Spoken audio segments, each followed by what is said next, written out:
Bem-vindos, pessoal, à conversa de hoje aqui no nosso Refrigeração Nossa de Cada Dia.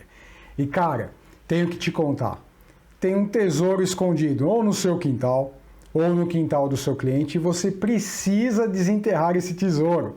Mais ou menos por volta ali do ano 2000, uma tendência até antiga, prevista desde 1850 por Lord Kelvin, quem acabou fazendo um dos primeiros medições da temperatura em certas profundidades do solo. Ele notou que a temperatura a uma certa profundidade no solo, ela tende a ser constante de acordo com a região.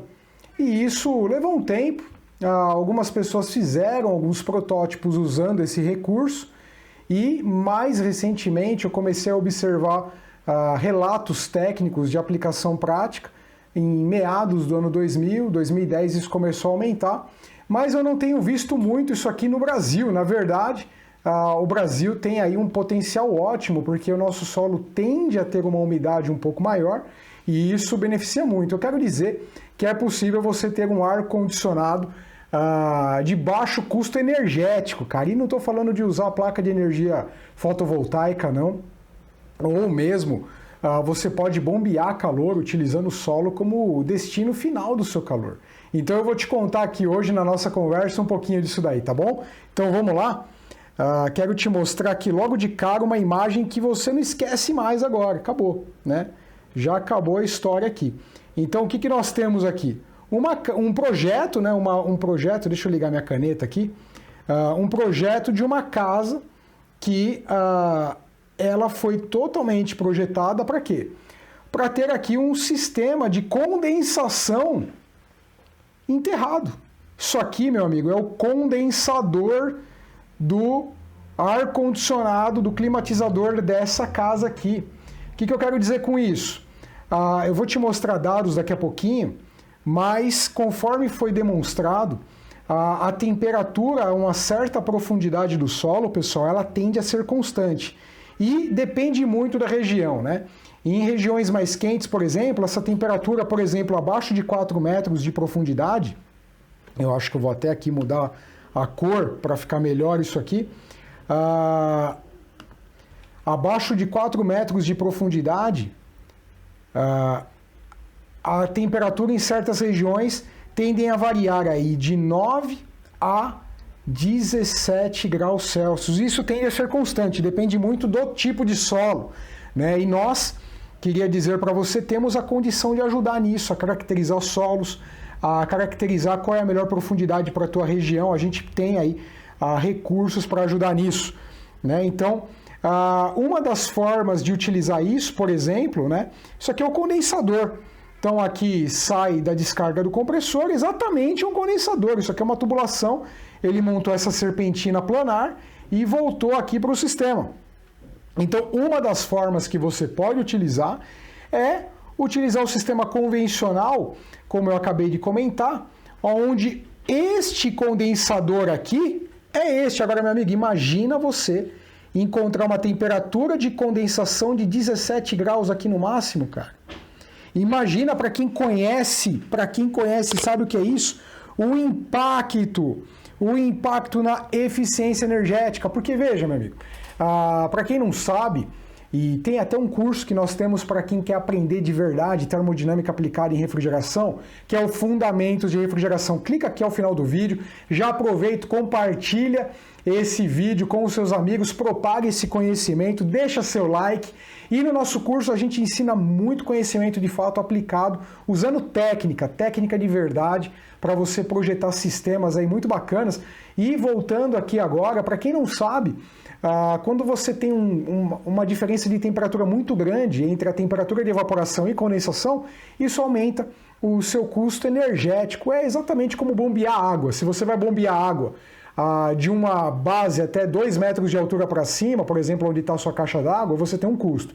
Se essa mesma quantidade de água for bombeada a 10 metros de altura, o seu custo energético de bombeamento vai ser muito maior, você vai gastar mais energia, você tem que vencer uma energia potencial muito maior ali, então você acaba pagando mais mesmo. O trabalho exercido é maior, é a mesma coisa com o calor. Se você vai bombear calor, que é um ar-condicionado, e todo o sistema de refrigeração é uma bomba de calor, você vai bombear de uma temperatura a outra. Se a sua temperatura, por exemplo, de condensação é 40 graus, 45, você tem que bombear muito alto. Agora imagina que você quer bombear, por exemplo, de menos 5 para 17 graus, ao invés de menos 5 para 45. Ou se você quiser bombear de 20 graus, que é a temperatura que você deseja na sua sala, no seu escritório, para 17. Você está a favor da natureza, você está jogando para baixo a temperatura. Então fica muito mais fácil daí, tá? Então essa ideia que eu estou mostrando aqui para você é uma ideia que sim, deve ser levado a sério. Isso aqui começou a se tornar real em muitos países ao redor do mundo, países, por exemplo, que realmente têm ali um problema de falta de recursos energéticos e acabam utilizando o conhecimento como forma aí de superar os obstáculos. Então, esta é uma forma, né? A forma aí que a gente está descrevendo, onde o condensador é enterrado, né? Tá aqui, essa é uma forma, e o resto é igual, tá? Compressor, condensador, válvula de expansão e evaporador, tá? E a outra forma seria você utilizar o ar externo, né? O ar externo e forçá-lo, ele passa o calor do ar que é absorvido aqui, né? Então o calor que vem nesse ar, o sensível, ele passa numa grande tubulação e esse calor é dissipado para o solo, tá?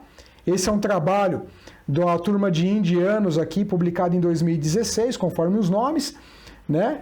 E ele vai dissipando o calor, essa é uma ideia, tá? Eu fiz um protótipo disso, doméstico, tá? E tem algumas considerações aqui para quem quiser aplicar. Primeiro, faça isso aqui, ó. Faça isso aqui, não tem problema, né? E deixa seu ventilador aqui e coloca aqui um de sucção também, tá? Dependendo do tamanho aqui do tubo que você vai colocar. Eu utilizei tubos de plástico convencionais, tá? De 3 polegadas e fiz uma simulação e notei que, por exemplo, se eu tivesse um tubo aletado, o tubo aletado é isso aqui, ó, tá? Eu teria um rendimento muito mais claro, porque eu acabo tendo uma maior área de troca, né? Se esse tubo fosse aletado com aletas para dentro do tubo, já extrusado no tubo, seria muito melhor. Eu digo isso, põe para baixo porque, primeiro, quando chover não vai entrar água, porque uma vez que isso daqui inunda, meu amigo, você vai ter que jogar depois uma bombinha e bombear esse negócio para fora. Então já deixa aqui para baixo e coloque telas. Você não tem ideia de como tem bichos loucos para morar aqui, insetos que acabam entrando depois na tua casa. Então coloque uma grelha, você vai ter uma perda de carga, infelizmente. Coloca bem fina, tá? E coloca uma de sucção aqui também. É minha sugestão, e a ideia é que o ar, por exemplo, vai entrar aqui num dia quente a 28 graus, e eu consegui mais ou menos um ΔT de 3, né? Mais ou menos aqui, ele varia em torno de 3, então já acaba voltando o ar aqui a 25 graus, tá? Essa é uma ideia também bastante interessante. Então, na verdade, aqui você usaria ele como condensador, ainda teria o compressor ali consumindo energia. Aqui, meu amigo, o seu custo energético é praticamente, que é o que eu falei no título, quase zero. Por quê? É o custo do ventiladorzinho aqui, cara. É o custo aí de uma ventoinha, acabou. É poucos watts, né? Então, realmente vale a pena.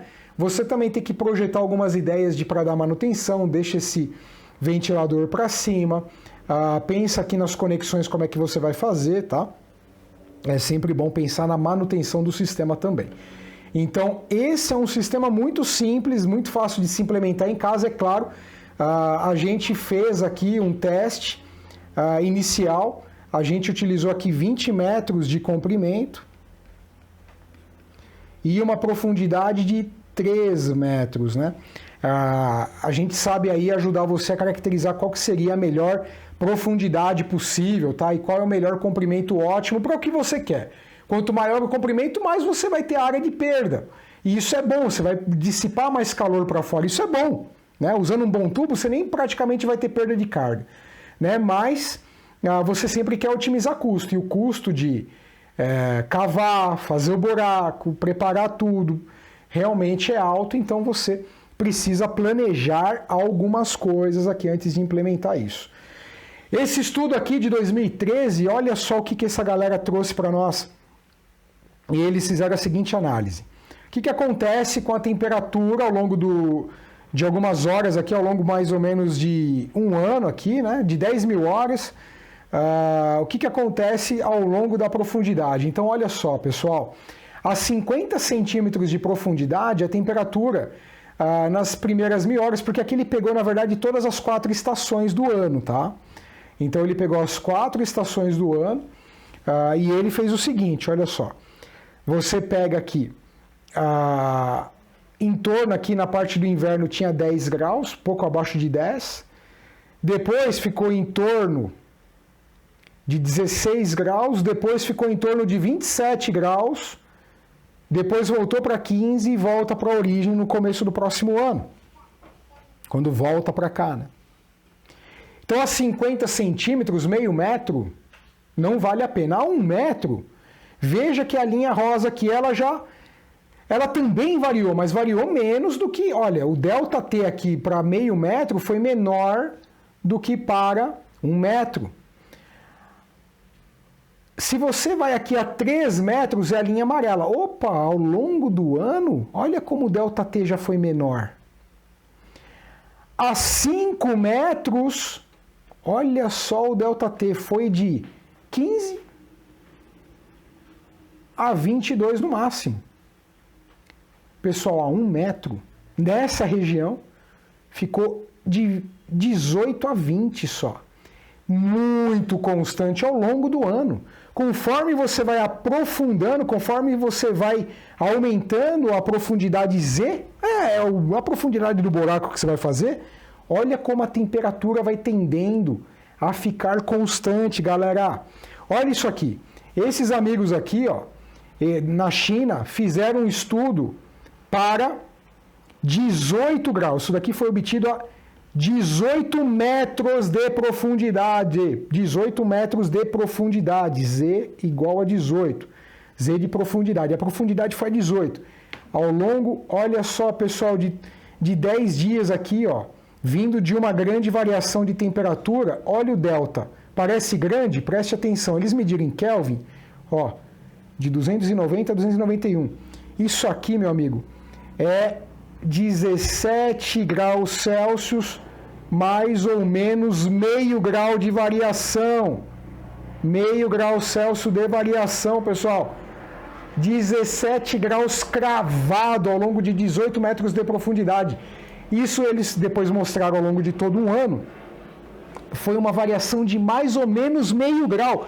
Cara, fazendo neve no inverno, fazendo calor escaldante no verão, 17 graus cravado a 18 metros de profundidade, tá? Esses são os autores em 2009, tá? Então, isso aqui, meu amigo, é o que eles estão fazendo ao longo do mundo. Esse aqui eu tirei do Wikipedia para você ver que, dita lá Geothermal Heat Pump, você já vai ver o conceito de... Isso é energia geotérmica. É você usar as temperaturas do solo de forma favorável. Olha aqui, ó, uma implementação antiga já que estão fazendo por aí, tá certo? Então aqui eles têm uma profundidade mais ou menos de 6 metros e olha aí como é que eles exploram o trocador de calor. Olha esse aqui outro. Esse aqui é o que é a topologia usando tubulação mesmo, né? Olha aí o que eles estão fazendo aqui para essa construção, tá? Então mais ou menos aqui você tem uma casa aqui de 3 metros de profundidade, eles escolheram aqui, tá? Então, é isso, galera, que eu queria passar. Espero que depois aqui desse vídeo, que você vê essas ideias, que você decida implementar, tendo dúvidas, querendo aprender a caracterizar, por exemplo, alguns parâmetros importantes do teu solo, manda uma mensagem para nós, deixa seu comentário e conheça o nosso curso Fundamentos de Refrigeração para quem quer aprender a técnica aplicada em projetos de sistemas comerciais e industriais de refrigeração, tá bom? Então, muito obrigado, até o próximo vídeo, um abração, estuda bastante, tchau, tchau!